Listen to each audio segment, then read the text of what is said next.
we were still answering questions, and I was just like, sorry, what's your question? I'm not gonna pee in a bottle, I'm sorry. Uh-oh. I might, but I feel like at least somebody would judge me.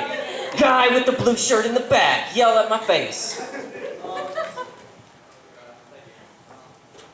Oh, you are awesome.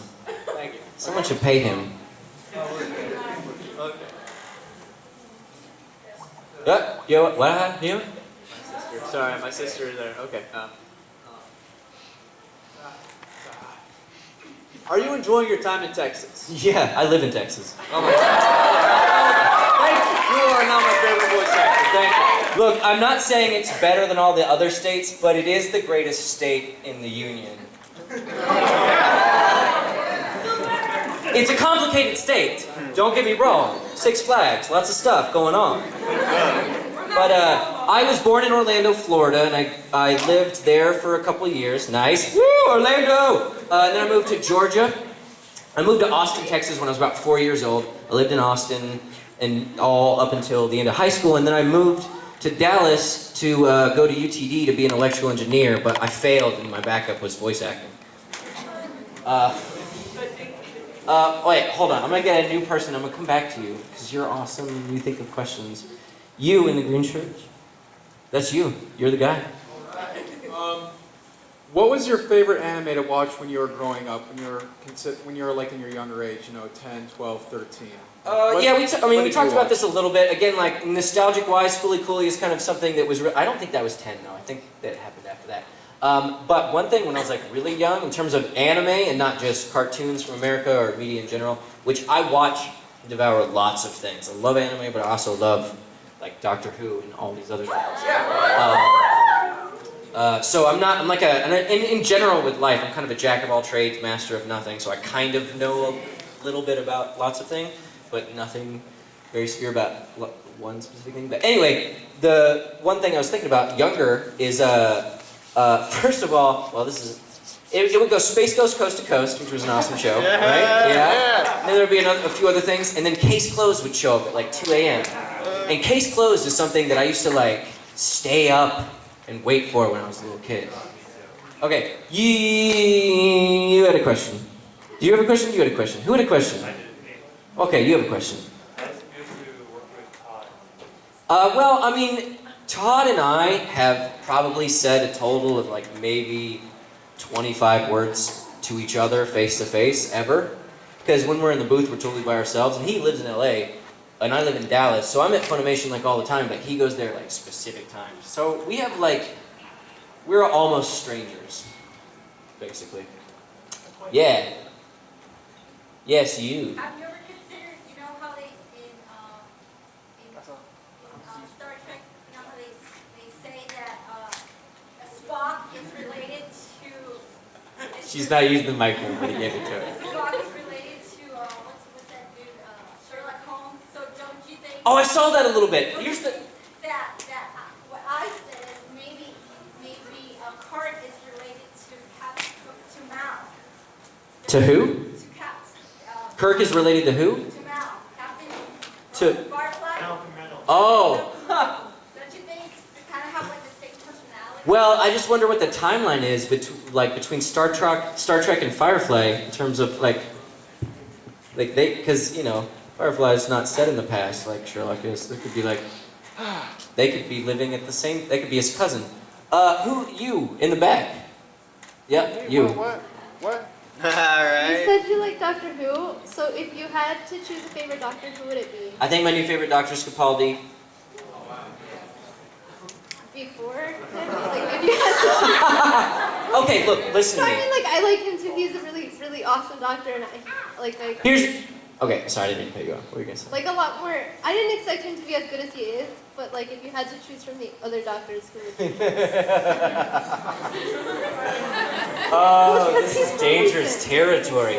Look, again, I'm not good with favorites because there's reasons that I like Christopher Eccleston more than everyone else. I would say that ultimately, Matt Smith, like when he first showed up, I really dug him, but at the end of the day, he wasn't my favorite. I mean, David Tennant is kind of my favorite actor. Now here's the thing. Neil Gaiman wrote a really awesome article about the arc of the reboot of the Doctor. And how when Christopher Eccleston shows up, he is this wayward, like, youth almost. He's like a mixed up, messed up dude. He's just wearing a leather jacket, trying to like be cool. He has no sense of like really relating or having relationships to humans because he is the guy that showed up after the War Doctor. You know, and the journey from Eccleston to Tennant to Smith, they were all leading up, preparing us for Capaldi. And if you look at the full history of the Doctor, you know, he started off as a really, really old man and then a slightly less old man. And then we were like dealing with dudes in their 40s and 50s and like kind of, but it's like the Doctor had to go through adolescence. And Capaldi is now the Doctor when he's like 22, 24. And he's about to like, I think, if they do it right, if they don't mess it up, which could totally happen, that this could be like the beginning of a new like Tom Baker. And I think Peter Capaldi is way better than the season that he was in. I wasn't involved, and I wasn't in love with the writing, but I like him as an older Doctor actor. Although there was lots of rumors about it turning into Helen Mirren. I thought that would have been cool too. But that could be next. Sure. Somebody was over here first. You. Harry Potter or Lord of the Rings? I mean, Harry Potter is what I read. I think they're both good stories, but Harry Potter's, I read that a bunch of times. So I guess I have to say Harry Potter because I've never read the Lord of the Rings. You had a question. Okay, you said that like voice actors, they don't really like work in the same room, right? Yeah. And you voiced one of the characters from Hawkeye and Test, right? Yeah, somebody. Okay. I was one of the like mean kids, right? Yeah. There's some bald dude. Yeah. Along with Corey Cleary Stoner. Okay. Do you personally know Alexis Tipton or like? Do you know what she's like? I do know Alexis Tipton personally. When I got to know her, when I did Guilty Crown, you know Guilty Crown? Yes. Yay! So I got invited to go to Anime Expo because of Guilty Crown, and that's where Alexis and I first like got to know each other, and we hung out a lot, and we stayed up late talking and stuff, and she's like the nicest, kindest person I've ever met in my life. She started off as a cosplayer, and she's a huge fan of everything, and she's an incredibly kind, sweet, wonderful woman, and I still make weird fart noises at her whenever I walk by her. Yeah. Who do you think would win in a fight, Shu, Oma, or Kaneki? Well, I think that Shu would win if I think that Kaneki would win if Shu didn't have any of his friends with him. You know? Like, if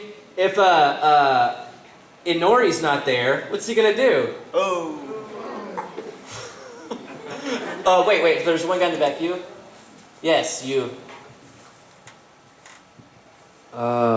What's your best video game you've ever played? I think it's The Last of Us. Yeah!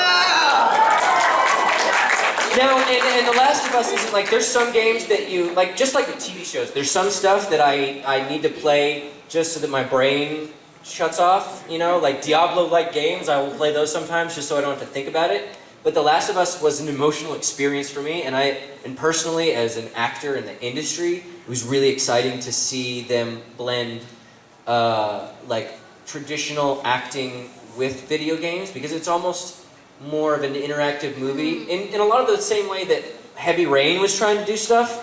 That's another favorite of mine, just because they're getting much better at the dramatic element of things. And the actors, like in The Last of Us, it was all motion capped stuff, where they were in a giant room, and then like, so when Kieran's struggling in the middle of this conversation, he's actually like moving around, and it's closer to what it is to be an actor, and you're not alone in a room with a booth, you're like acting with other people.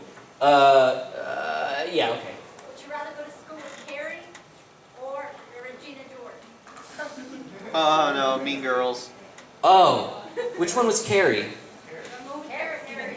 Oh, and Regina George was the Mean Girl. she was the meanest girl. Yeah. Well, I'm gonna pick her because she doesn't have psychic powers. You. Have you seen Game of Thrones?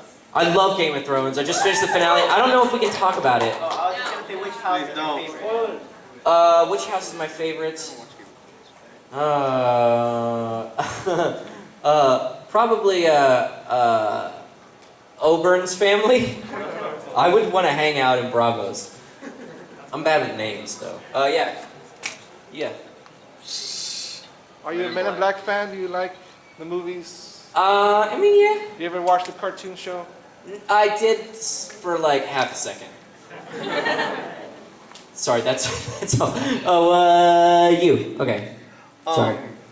I know everybody's gonna get like pitchforks and all that stuff. Uh-oh. You know, with the whole sub versus dub thing, like let's say like people prefer Guilty Crown in Japanese or something, and then. Okay, I'll try to give this. I think I know where you're going. I'll try to give this pitch really quickly. Sub versus dub. How do I feel about it? Yeah, Is that what you're asking? What are your thoughts? Like what? Right. Yeah. Yeah. Yeah. Okay. Here you go. Boom. When I was growing up, I did prefer subs.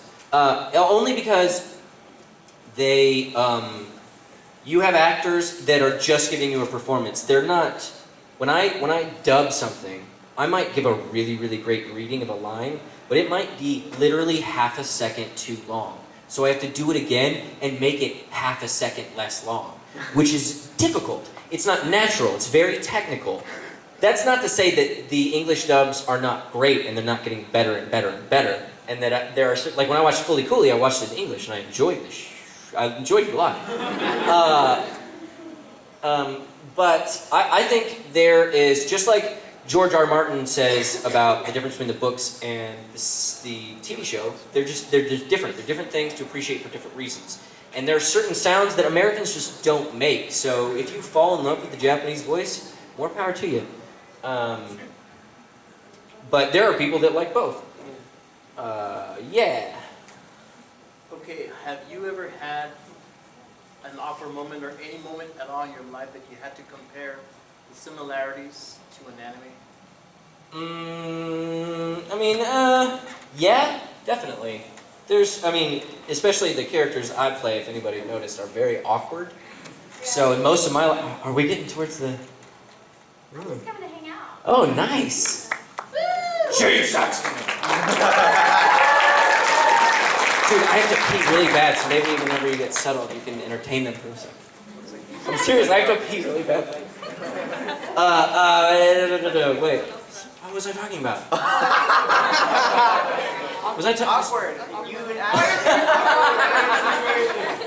Yes, my life is incredibly awkward, and I use that in all of my acting, on stage, on film, and in the booth. Yeah, you. What do you think about Dragon Ball Z? I love it, dude. I used to grow up watching. That was the other thing that I would watch all the time growing up. And again, like Fully Cooley, got to me emotionally. But Dragon Ball Z, was just. It was like, yeah, I want to watch this. The only thing that was so annoying when you were a kid is you would watch Toonami would play 3 episodes of Dragon Ball Z. And in those 3 episodes, you wouldn't get halfway through a fight with Frieza. It's just like Krillin would be like, oh, and Goku would be like, oh, and Gohan would be like, oh, and Trunks would be like, oh. Why did I make Trunks deeper? Yeah, you. Can you do your best impersonation of the over 9,000 meme? I mean, I don't really do impersonations. Put the scout on. Do it. I have to go pee really quickly, so. Austin will be right back. I think he's gonna hang out through my panel, maybe? I don't know. Can you do it again? Of the meme? Yeah. You do it first. Oh, now she's embarrassed. No. Yeah, you come up here and get on the stage with the mic and do it. Okay. Who will do it? I can do it. You can?